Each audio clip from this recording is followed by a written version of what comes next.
আসসালামু আলাইকুম ওয়া রাহমাতুল্লাহি ওয়া বারাকাতুহু। আলহামদুলিল্লাহি রাব্বিল আলামিন আল মালিকুল হাক্কুল মুবিন আদাআ কুলুবা আউলিয়াই বিল হুদা ওয়াল ইয়াকিন ওয়াসসালাতু ওয়াসসালামু আলা সাইয়্যিদিল আউওয়ালিন ওয়াল আখিরিন নবিয়িনা ওয়া ইমামিনা ওয়া কাইদিনা ওয়া কুদওয়াতিনা মুহাম্মাদিন আলাইহি ওয়া আলা আলিহি ওয়া আসহাবিহি ওয়া আজওয়াজিহি ওয়া যুররিয়াতিহি ওয়া আলা মান তাবিআহুম বিইহসানিন ইলা ইয়াউমিদ্দিন। আল্লাহুম্মা ইজআলনা মাআহুম বিমান্নিক ওয়া কারামিকা ইয়া আকরামাল আকরামিন। আম্মা বা'দ। সুপ্রিয় দর্শক শ্রোতা, পৃথিবীর যে প্রান্ত থেকে এটিএন বাংলার পর্দায় আমাদের জুমাবারের বিশেষ আয়োজন দেখছেন, আপনাদের অনেক অনেক প্রীতি আর মোবারকবাদ জানাচ্ছি। বন্ধুগণ, আজকের এই জুমায় আমরা পরস্পর একটি বিষয় ভালো করে জানার চেষ্টা করব বর্তমান প্রেক্ষাপটকে সামনে নিয়ে। কারণ আলহামদুলিল্লাহ রাব্বিল আলামিন, প্রশংসা সবই কেবল আল্লাহ তাআলার। কারণ বাংলাদেশে আগস্টের 5 তারিখে একটি মহা বিষয় ঘটে গিয়েছে, এবং এই যে 5ই আগস্ট বাংলাদেশে ঘটে যাওয়া ছাত্র জনতার উদ্যোগে একটা জনগণের একটা বিপ্লব সাধিত হয়েছে। এই যে বিপ্লব, যদিও রাজনীতিবিদদের ভাষায় তা ভিন্ন ভিন্ন, কিন্তু আমরা আমাদের ভাষায় বলতে হয় এটা একটা বাংলাদেশের এক ইতিহাসের সন্ধিক্ষণের পট পরিবর্তন করা অবিস্মরণীয় ঘটনা। ছাত্র জনতার নেতৃত্বে বাংলাদেশে যা ঘটেছে, তবে ঘটে যাওয়া এই ব্যাপারটি থেকে নিয়ে আমাদের বেশ কিছু ব্যাপারে সতর্ক, সাবধান এবং সচেতন হওয়া উচিত, যদি ইসলাম এর নির্দেশনায় আমাদের জীবন পরিচালিত হওয়ার আকাঙ্ক্ষায় আমরা রাখি। কারণ ইসলাম আমাদের জীবনের প্রতিটি মুহূর্তকে শাসন করেছে, যাতে করে আমরা নিজেরও কল্যাণ নিশ্চিত করতে পারি, অন্যেরও সমৃদ্ধি আর উপকার করতে পারি, নিজের ক্ষতি যাতে আমার দ্বারা না হয়, অন্যের ক্ষতিও যাতে না করি বা না হয়। আর এই জন্যে আমি আজকে চেষ্টা করব বিতৌফিকিল্লাহি ওয়া বিইজনিহি কয়েকটি বিষয়কে কোরআন এবং সুন্নাহর আলোকে আমাদের সামনে বিবৃত করতে, ব্যাখ্যা করতে, তুলে ধরতে, যাতে করে আমাদের এই সোনার বাংলাদেশ সত্যি সোনার বাংলা হিসেবে পৃথিবীতে আবার সমহিমায় সগৌরবে সমুজ্জ্বল হয়ে বেড়ে ওঠে। এর 1 নাম্বার বা প্রথম যে বিষয়টা বলতে চাই তা হলো আলহামদুলিল্লাহ সুম্মা আলহামদুলিল্লাহ, 5ই আগস্ট আমাদের দেশের একটি সরকার পদত্যাগ করে, সরকার প্রধান পলায়ন করে, আরও যা ঘটেছে, তারপরে আলহামদুলিল্লাহ নতুন একটি অন্তর্বর্তীকালীন সরকার তারা শপথ গ্রহণ করেছেন। কিন্তু এই সময়টাতে বাংলাদেশের প্রত্যেকটি নাগরিক, আর বিশেষ করে যারা মুসলিম, যারা ইমানদার, যারা আমরা বিশ্বাস করি লা ইলাহা ইল্লাল্লাহু মুহাম্মাদুর রাসূলুল্লাহ, আমরা কালিমাতুত তাইয়্যিবাতে যারা বিশ্বাস করে শাহাদাতের অমীয় ঘোষণা দিয়ে মুসলিম, আমাদের প্রত্যেককে, কারণ আমরা যেহেতু মেজরিটি, আমাদের প্রত্যেকের উচিত এই দেশে অন্য ধর্মের যত নাগরিকরা বা বিশ্বাসীরা রয়েছেন তাদের নিরাপত্তা নিশ্চিত করা, তাদেরকে পাহারা দেয়া। এটা হলো প্রথম এবং প্রধান দায়িত্ব এদেশের প্রত্যেকটি মুসলিমের। সে আলেম, সে ইমাম, সে খতিব, সে ছাত্র, সে শিক্ষক, সে পুরুষ, সে নারী, সে শিশু, সে বৃদ্ধ, সে যেই হোক, ইমানদার মানেই প্রত্যেকটি ইমানদারের জন্য প্রথম কর্তব্য এদেশের যারাই অন্যান্য ধর্মের কিন্তু বাংলাদেশি নাগরিক অন্যান্য ধর্মের, তাদেরকে নিরাপত্তা দেয়া। এই ক্ষেত্রে কোরআন এবং সুন্নাহর 3টি বিষয় আমাদের সবার সামনে সুস্পষ্ট থাকা উচিত। 1 নাম্বার হলো আল্লাহ সুবহানাহু ওয়া তাআলা কোরআন আল কারীমে ঘোষণা করে দিয়েছেন লা ইকরাহা ফিদ্দীন, দ্বীনের মধ্যে কোনো বাড়াবাড়ি নাই। এবং রাসূলুল্লাহ সাল্লাল্লাহু তাআলা আলাইহি ওয়াসাল্লাম থেকে আজকে পর্যন্ত প্রায় 1450 বছরের এই বৃহৎ ইতিহাস, এমনকি আমরা যারা এই দক্ষিণ পূর্ব এশিয়ায় বসবাস করি, আমাদের এই ভারতীয় উপমহাদেশে প্রায় 700 বছর মুসলমানরা রাজত্ব করেছেন। মোগল সাম্রাজ্যের এই সোনালী ইতিহাস যদি দেখেন, তাহলে দেখতে পাবেন প্রত্যেকটি মুসলিম অন্য ধর্মের মানুষের অধিকার নিশ্চিত করেছে। জোর জবরদস্তি করে কাউকে ইসলামে প্রবেশ করানো হয়নি, বরং যারা মুসলিম হয়েছে জেনে শুনে, আদর্শে উদ্বুদ্ধ হয়ে, ভালোবেসে হয়েছে, নিজে স্বেচ্ছায় হয়েছে, সজ্ঞানে হয়েছে, প্ররোচিত না হয়ে হয়েছে, নিজের জ্ঞান আর লেখাপড়া থেকে হয়েছে।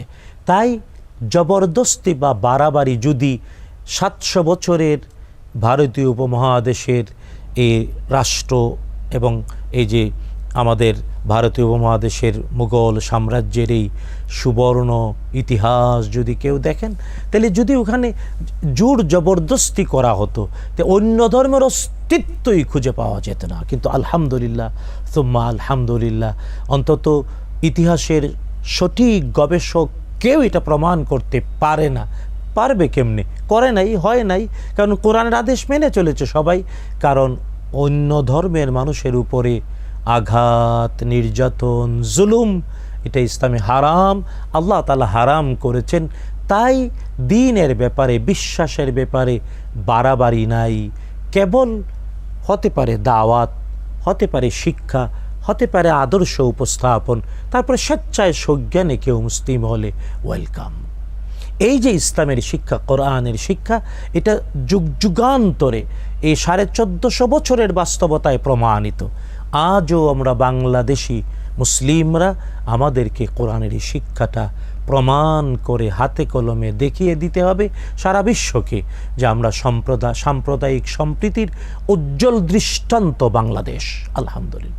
2 নম্বর, আল কোরআন আল কারীম, আল্লাহ সুবহানাহু ওয়া তাআলা প্রত্যেকটি জীবের, বিশেষ করে মানুষ আর জিন বা মানুষের বেঁচে থাকার অধিকার নিশ্চিত করার ফরমান জারি করেছেন।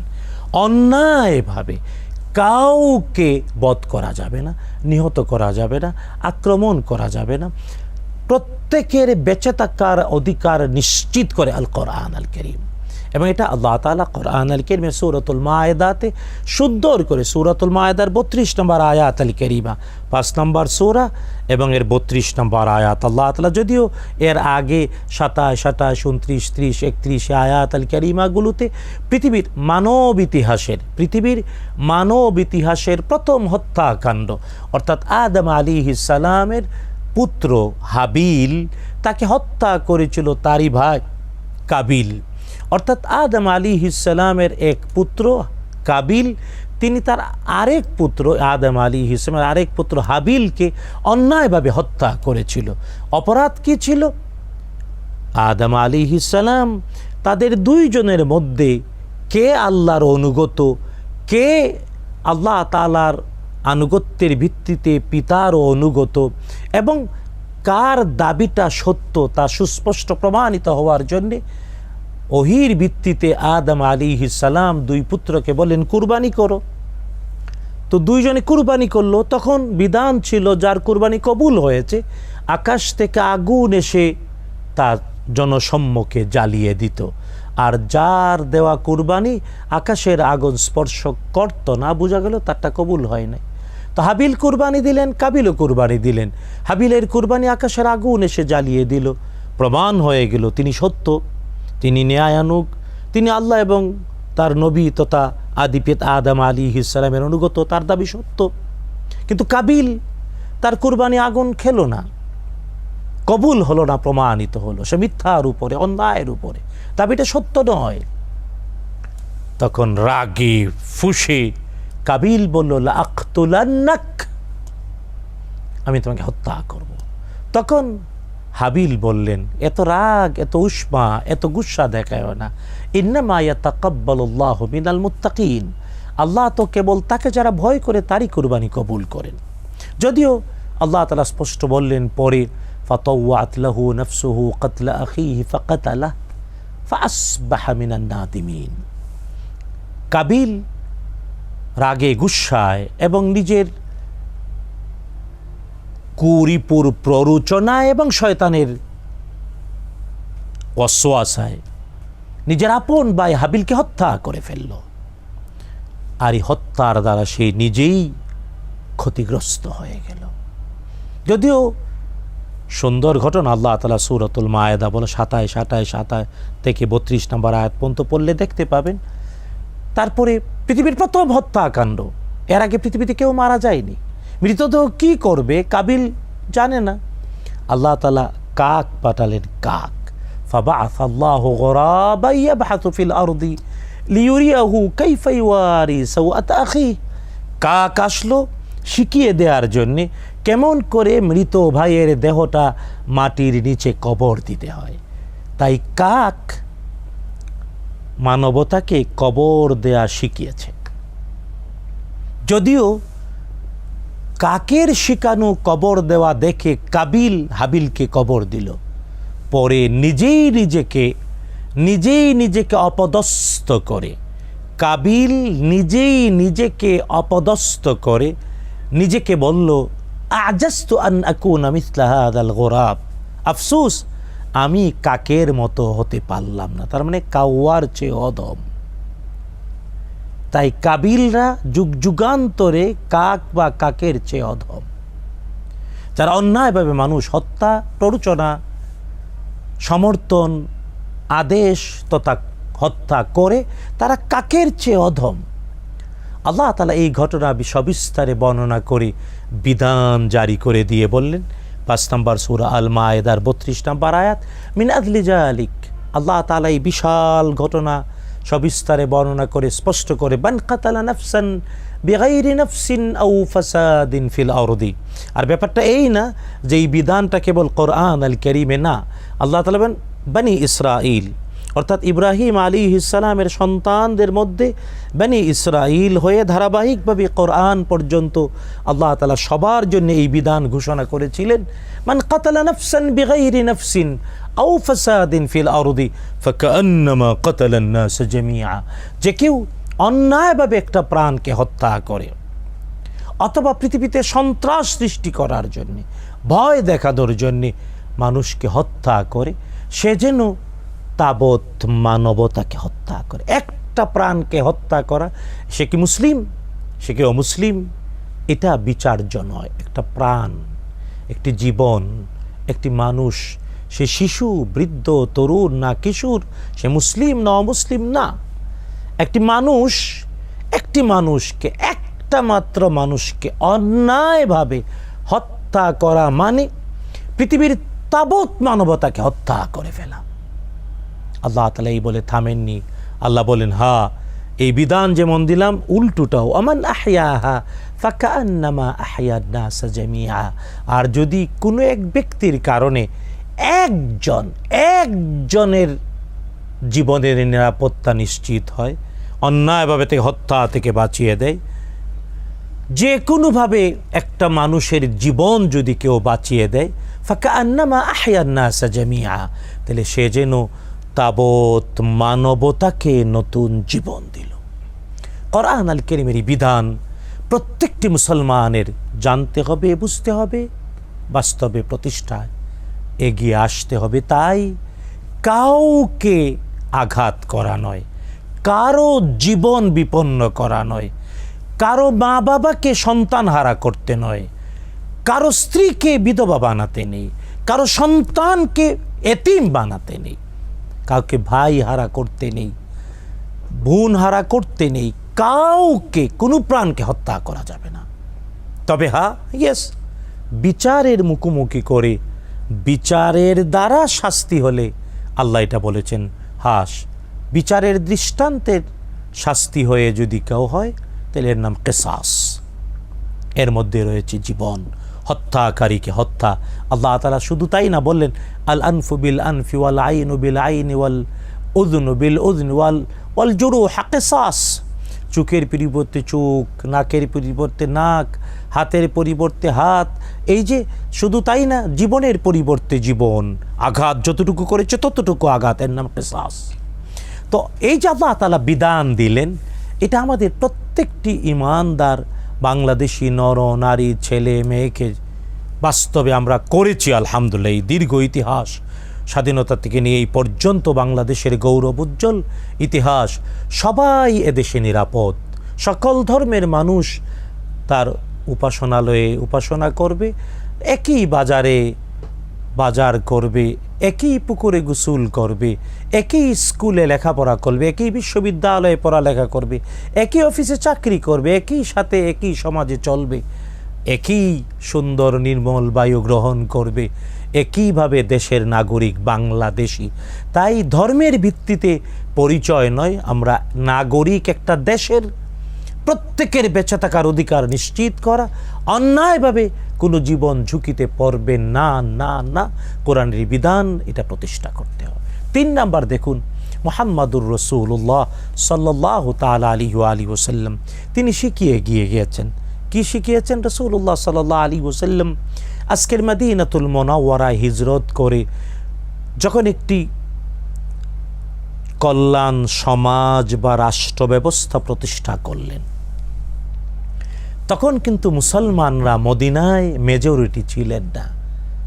রাসূল সাল্লাল্লাহু আলাইহি ওয়াসাল্লামের মদিনায় হিজরত করার পরে আনসার আর মুহাজির, আনসার মানে মদিনার ভূমিপুত্র, মদিনায় যারা স্থায়ী বাসিন্দা, আর মুহাজির মানে যারা বিভিন্ন জায়গা থেকে বিশ্বাসের কারণে দেশ বাড়ি ছেড়ে, ভিটেমাটি ছেড়ে এসে মদিনায় আশ্রয় নিয়েছেন, তারা হলেন মুহাজির। আনসার মুহাজির, নারী পুরুষ, কৃতদাস, যুবক বৃদ্ধ সবাই মিলেছিলেন মাত্র 10,000। আর তখন মদিনা, তৎকালীন ইয়াসরিব ওই নগর, এই টোটাল জনপদের মানুষ সংখ্যা ছিল 50,000, বাকি 40,000 ছিল ইহুদি অধিকাংশরা, অন্যান্য ধর্মের। কিন্তু রাসূলুল্লাহ সাল্লাল্লাহু তাআলা আলাইহি ওয়াসাল্লাম সবাইকে নিয়ে একটি চুক্তির অধীনে ঐক্য করলেন, যার নাম মদিনার সনদ, যার নাম মিসাকাল মদিনা, যার নাম চার্টার অফ মদিনা, পৃথিবীর ইতিহাসের প্রথম লিখিত সংবিধান। রাসূলুল্লাহ সাল্লাল্লাহু আলাইহি ওয়াসাল্লাম সবার অধিকার নিশ্চিত করে একটি সুন্দর সমাজ প্রতিষ্ঠা করলেন। রাসূলুল্লাহ সাল্লাল্লাহু আলাইহি ওয়াসাল্লাম ঘোষণা করলেন, যদি মুসলমান কোনো জনপদের কর্তৃত্ব নেয়, দেশ আর রাষ্ট্র ব্যবস্থায় অধিকাংশ হিসেবে তারাই কর্তৃত্বে থাকে অথবা তাদের আশেপাশে থাকে, তাইলে অমুসলিমরা তাদের কাছে আমানত। রাসূলুল্লাহ সাল্লাল্লাহু আলাইহি ওয়াসাল্লাম বললেন, অমুসলিম যে কোনো ধর্মেরই হোক, অমুসলিম জনগোষ্ঠী মুসলমান সমাজ জাতিতে আমানত। শুধু তাই না, বিখ্যাত হাদিস রাসূলুল্লাহ, বিশুদ্ধ হাদিস, রাসূলুল্লাহ সাল্লাল্লাহু আলাইহি ওয়াসাল্লাম বলেন, যদি কোনো মুসলিম অমুসলিমের উপরে কেবলমাত্র সে অমুসলিম এই কারণে আঘাত করে, কষ্ট দেয়, দুঃখ দেয়, অর্থ আত্মসাৎ করে, অথবা যে কোনোভাবে অমুসলিমের অধিকার খর্ব করে, শুধুমাত্র সে অমুসলিম, অন্য কোনো দোষ নাই, এই কারণে যদি কেউ মুসলিম হয়ে অমুসলিমের উপরে জুলুম আর নির্যাতন করে, বিশ্বনবী সাল্লাল্লাহু আলাইহি ওয়াসাল্লাম বলে, কিয়ামতের কঠিন দিনে স্বয়ং বিশ্বনবী সাল্লাল্লাহু আলাইহি ওয়াসাল্লাম ওই নামদারি মুসলমানের বিরুদ্ধে আল্লাহ তাআলার কাছে অভিযোগ দায়ের করবেন। জানা উচিত, এটা আহলুস সুন্নাহ ওয়াল জামার সবার ঐক্যমতে ঈমান। কোনো মুসলিম রাসূলুল্লাহ সাল্লাল্লাহু আলাইহি ওয়াসাল্লামের সুপারিশ ছাড়া জান্নাতে যাওয়ার অধিকার পাবে না, ইল্লা মাশাআল্লাহ। আল্লাহ তাআলা যাদেরকে বিনা হিসেবে দেবেন, তারাও নবীজির দোয়ায় বিনা হিসেবে যাবেন, নবীজির সুপারিশ থাকবে। শাফাআতে কুবরা, শাফাআতে সুগরা, শাফাআত একটা বিশাল চ্যাপ্টার। কিন্তু পাপী তাপী যারা, যাদের জীবনে পাপও আছে আবার নেকিও আছে, জানা উচিত মুহাম্মাদুর রাসূলুল্লাহ সাল্লাল্লাহু তাআলা আলাইহি ওয়াসাল্লামের সুপারিশ ছাড়া জান্নাতে যাওয়ার আশা করা উচিত না। আল্লাহ তাআলা আমাদের প্রত্যেকের ভাগ্যে বিশ্বনবী সাল্লাল্লাহু আলাইহি ওয়াসাল্লামের সুপারিশ কবুল করুন, আমিন। কিন্তু স্বয়ং বিশ্বনবী যদি কারো বিরুদ্ধে অভিযোগ দায়ের করেন, তাহলে এই সুপারিশ করার কোনো সুযোগ আছে? রাসূলুল্লাহ সাল্লাল্লাহু আলাইহি ওয়াসাল্লাম যাদের বিরুদ্ধে অভিযোগ দেবেন, তাদের পক্ষে তো সুপারিশ করার প্রশ্নই আসে না। রাসূলুল্লাহ সাল্লাল্লাহু আলাইহি ওয়াসাল্লাম বিশুদ্ধ হাদিস তিনি বলেছেন, যদি কোনো সমাজের মুসলিম নামধারী লোকজন অমুসলিমদের উপরে অন্যায়ভাবে কোনো জুলুম আর নির্যাতন বা আঘাত করে, কিয়ামতের কঠিন দিনে রাসূলুল্লাহ সাল্লাল্লাহু আলাইহি ওয়াসাল্লাম ওই নামধারী মুসলিমদের বিরুদ্ধে মজলুমের পক্ষ হয়ে আল্লাহর কাছে অভিযোগ দায়ের করবেন। সুতরাং সতর্ক হওয়া উচিত, সাবধান হওয়া উচিত। আলহামদুলিল্লাহ, অন্তত 5ই আগস্টের পরে পৃথিবীর বুকে আবার এটা প্রমাণিত হয়েছে। এদেশের আলেম ওলামা, মাদ্রাসার শিক্ষক, ছাত্র, মুসল্লি, নামাজি তথা নারী পুরুষ সবাই মিলে বাংলাদেশে যারা অমুসলিম তাদের মন্দির পাহারা দিচ্ছে, গির্জা পাহারা দিচ্ছে, পেগোডা পাহারা দিচ্ছে, ধর্মীয় উপাসনালয় পাহারা দিচ্ছে, বাড়ি বাড়ি খোঁজ নিচ্ছে। আলহামদুলিল্লাহ, এই পর্যন্ত বাংলাদেশের যে উজ্জ্বল দৃষ্টান্ত, আমরা চাই তা অটুট এবং অক্ষুণ্ণ থাকুক কোরআন এবং সুন্নাহর এই আদর্শগুলো মেনে নেওয়ার মাধ্যমে। আল্লাহ তাআলা চিরন্তন করুন আমাদের এই সৌহার্দ্যপূর্ণ অবস্থান, আল্লাহ কবুল করুন, আমিন।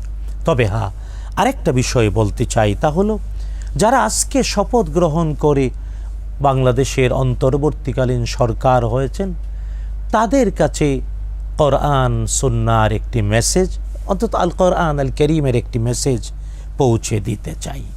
আল্লাহ তাআলা কোরআন আল করিমে অতীতে ধ্বংসপ্রাপ্ত অনেক জাতির ইতিহাস তুলে ধরেছেন, আর ধ্বংসপ্রাপ্ত জাতি ধ্বংস হয়ে যাওয়ার পরে যাদেরকে আল্লাহ তাআলা আবার কর্তৃত্ব দিয়েছেন তাদের কথাও আল্লাহ তুলে ধরেছেন। ঠিক এমনই আল কোরআন আল করিমের 10 নম্বর সূরা, নাম হলো ইউনুস, সূরাতু ইউনুস। বিপদ আপদে পড়লে আল্লাহর বিখ্যাত একজন নবী ইউনুস আলাইহিস সালাম, যিনি মাছ তাকে গিলে ফেলেছিল আর মাছের পেটে ঢুকে তিনি দোয়া করেছিলেন, লা ইলাহা ইল্লা আনতা সুবহানাকা ইন্নী কুনতু মিনাজ জালিমিন। আর এই দোয়া করলেন, তাসবিহ করলেন, আল্লাহ তাআলা তাকে এই বিপদ থেকে উদ্ধার করে দিলেন। আল্লাহ কোরআন আল কারীমে বলেন, ওয়ালাউলা কানা মিনাল মুসাব্বিহিন, যদি ইউনুস মাছের পেটে ঢুকার পরে আল্লাহর তাসবিহ না করতেন, লালাবিথা ফি বাতনিহি ইলা ইয়াউমি ইউবআসুন, তাহলে কিয়ামত পর্যন্ত তিনি মাছের পেটেই থাকতেন। কিন্তু এই দোয়া বা তাসবিহ করলেন, মাছ তাকে সমুদ্রের তীরে উগলে ফেলে দিল। আল্লাহ তাআলা এটাও জানিয়ে দিলেন ভেষজ চিকিৎসা। ইউনুস আলাইহিস সালামকে মাছ উগলে ফেলে দিল, বালুময় মরুভূমিতে সমুদ্রের কিনারায় চরে তিনি উঠলেন। আল্লাহ তাআলা বলেন, ফাআমবাতনা লাহু শাজারাতাম মিন ইয়াকতিন, আল্লাহ তাআলা ইউনুস আলাইহিস সালামের জন্য একটি লাউ গাছ অঙ্কুরোদ্গমন করে দিলেন। আর এটা আজকের মেডিকেল সায়েন্সে প্রমাণ পেয়েছে অ্যাসিডিটির জন্য মহৌষধ লাউ গাছ, লাউয়ের পাতা, লাউ ডগা, লাউ ফলও। আল্লাহ তাআলা এই যে লাউ তরকারি, এটা বিশ্বনবী পছন্দ করেছেন, খেতেন। আর আজও সারা পৃথিবীতে লাউ পাওয়া যায়, যা ইউনুস আলাইহিস সালামের চিকিৎসার জন্য আল্লাহর দেয়া ভেষজ পথ্য, খাবার এবং ঔষধ। আল্লাহ সুবহানাহু ওয়া তাআলা 10 নম্বর সূরা ইউনুস এর 13 এবং 14 নম্বর আয়াত আল কারীমাতে সুন্দর করে মেসেজ দিয়েছেন। 13 নম্বর আয়াতে আল্লাহ বলেছেন, আউযু বিল্লাহি মিনাশ শাইতানির রাজীম, ওয়ালাকাদ আহলাকনাল কুরুনা মিন ক্বাবলিকুম লাম্মা যালামু, আর আমি অনেকগুলো সম্প্রদায়কে তোমাদের ইতিপূর্বে ধ্বংস করে দিয়েছি যখন তারা জুলুম, অনাচার, অবিচার করেছে। ওয়াজাআতহুম রুসুলুহুম বিল বাইয়িনাত, যদিও তাদের কাছে আমার পক্ষ থেকে রসুলগণ এসেছেন দলিল সহ। ওমা কানু লিউমিনু, কিন্তু আফসুস ওরা ঈমান আনে নাই। কাযালিকা নাজ্জিল কওমাল মুজরিমিন, আর এমনিভাবে পাপিষ্ঠ সম্প্রদায়কে আমি শাস্তি করেছি। জুলুম আর অত্যাচার যখনই কেউ করেছে আল্লাহ ধ্বংস করে দিয়েছেন। তাই আমরাও তো ভুললে চলবে না কত জাতির জুলুম আর অনাচার। এই জন্যই আল্লাহ তাআলার পক্ষ থেকে আকাশের গজব, আর এই গজবে তাসের মতো সবুরে গিয়েছে। তবে এখন যারা শপথ নিয়ে রাষ্ট্র পরিচালনার দায়িত্ব নিয়েছেন তাদের ব্যাপারে মেসেজ আল্লাহ তাআলা বলছেন, সুম্মা জাআলনাকুম খালাইফা ফিল আরদি মিন বাদিহিম, সুম্মা জাআলনাকুম, জুলুমের কারণে জালেমদেরকে ধ্বংস করে দিয়েছি, শাস্তি দিয়েছি, আর জালেমদের পরে তোমাদেরকে পৃথিবীতে কর্তৃত্ব আর নেতৃত্ব দিয়েছি, নির্বাহী করেছি। মিন বাদিহিম, তাদের পরে কি জন্য? লিনানজুরা কাইফা তা'মালুন, আল্লাহ বলেছেন আমরা দেখতে চাই তোমরা কেমন আমল করো, কেমন শাসন, কেমন ন্যায় বিচার, কেমন নিরাপত্তা, কেমন শান্তি, কেমন স্থিতিশীলতা উপহার দাও, এটা দেখতে চাই। সুতরাং কোরআন আল কারীমের মেসেজ সুস্পষ্ট।